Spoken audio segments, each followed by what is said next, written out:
what are you seeing out of Ty Chandler so far into camp? He's a natural runner, very smooth, plays with great pad level. He's a kid that came in and just had some natural things that kind of surprised us as a staff. So now it's just finding a small package for him to be able to get involved early in the game without putting too much on him, but very tough from a mental standpoint, physical runner. So, I think he's got a lot of good football ahead of him. What was it that surprised you about him? Just through the recruiting process, I thought it was a little quiet.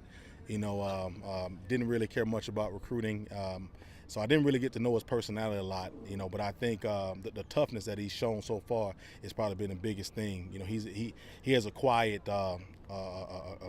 presence that when he walks in the room, you can tell Ty's in the room. I think his teammates respect him. The offensive line room likes the fact that he plays with a lot of passion and he plays with a lot of toughness. So I think that's been the biggest thing that surprised me. He's a quiet kid, but it's a quiet toughness that he's really showing. Coach, so often it seems like the adjustment those freshman running backs have to make is how important pass blocking is and getting on the field. How has he done with that aspect of it? He, along with the other two guys we brought in as true freshmen, are probably the smartest group of freshmen I've ever been around. They and a lot of that is them. They come from really good programs, but the biggest thing I think has helped is John Kelly. John really took those guys under his wing this summer when we couldn't meet with them as coaches, and kind of surprised me when I came back off of vacation how smart those guys were. But they do a good job coming in and watching film, and I think they understand the pressure that they're under to come in and play immediately. So all three of those guys have really surprised me as a position coach of how much I can put on their plate. So they're very smart kids. Being able to I guess, with these freshmen helping them hit the ground running, I know you talked in the spring about being able to go over some things with them and after they'd signed and kind of, help them get some of the basics done. How much has that been able to help y'all get them started quickly? It helped. Obviously this is a different situation for me. Bringing in three true freshmen at the same time and having to get those guys ready to play.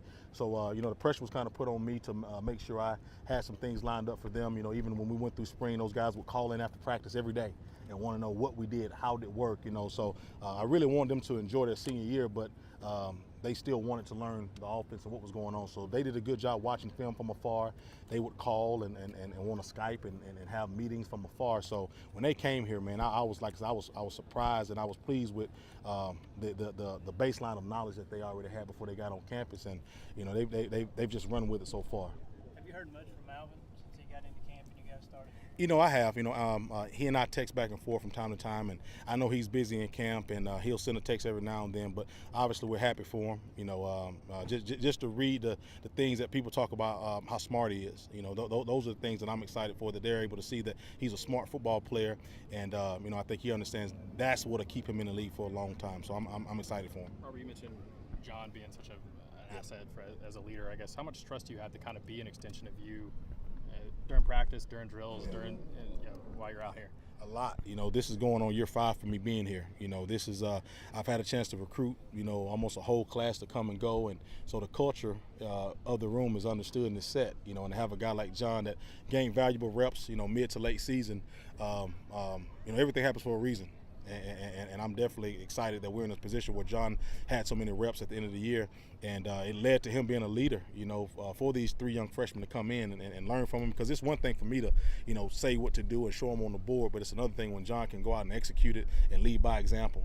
So John's been really good about that. And also Carlin feels mean to go through year 1, just kind of being thrown in there probably a year too early, and made some mistakes, and now he understands what it means to be a running back and how he should carry himself. So he's been a great leader also. Has Tim done anything that's surprised you or caught your eye, or anything that you didn't expect him? You know what? Tim is one of those guys where he didn't have all the rankings and this and that, which I don't ever care about, but he's a guy that when you put the film on, you can see a raw talent. You watch him on the court, the way he competes, and he's done that. I won't say I've been surprised, but I've been pleased with on film it shows up that he will run through your face. He's a physical kid. He came in and put on 8 to 10 pounds already. He's from that Central Florida area where he's got a chip on his shoulder. So his toughness has been one thing that his peers and the coaching staff have been glad to see. John doesn't seem fazed by the pressure of all about being a starter. Have you ever had a guy that just always smile, happy-go-lucky about it? At this level, I think you know what you sign up for. You don't come here unless you want to be the guy one day. And you know, I don't think he's afraid of anything. You know, I think he knows he has things he has to work on. He and I talk about him all the time, but I don't think the role is too big for him, and I don't think the game will be too big for him. Last year, you guys saw it. He was thrown in there and he didn't blink. You know, and even his freshman year, people would ask about him, and I'd say, hey, he's ready. It's just not his time yet. You know, and when his time came, he's been able to take advantage of it. Now, this will be a whole new role. This will be him going out there first. You know, and I think he's embracing that, and I think he's trying to be in the best shape of his life. How is he as a pass catcher now? Really good. You know, that's one thing that, you know, people don't know is that John catches the ball well. You know, he's confident in his hands. He makes plays. He's a really good route runner out of the backfield. You know, so hopefully that's something that we can, you know, continue to do something. Obviously he's not Alvin, but he can do some things out of the backfield as well. What's the ideal amount of production from John Kelly this year? Like, how much do you want him compared to his backups? I don't know. I didn't know what his production was going to be last year. I don't know how that works. They control that. They control their production. You know, I tell them all the time, you know, they control the depth chart. I just have the eraser to move them and change them. But it's your job to move it. And, you know, if John wants to run for 3,000 yards, that's on him. You know, I mean, if he gets the ball and breaks it for 90 or breaks it for 70, I can't control that.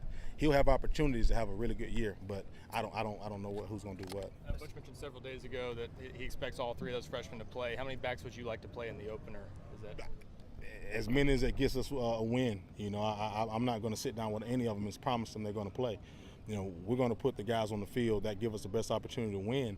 And at the end of it, if two of them play, then it's a long season. We'll catch you on game 3, 4, 5. You know, but we're just going to put the guys in the game that get hot. Obviously, we have some small packages for some young guys if we need to get those guys involved in the game plan. But, you know, I have a very unselfish room. You know, they are, and they all want to win. And John's the biggest supporter of those three young freshmen. And he'd be the happiest guy on earth if all three of those guys could play. You know, but we're going to play it by ear. You know, as we tighten up the game plan, we'll start to figure out who can do what. And, shoot, man, we'll just put the best guy out there. Let him play. When would you like to have that kind of plan in place of how much you want to use which guys?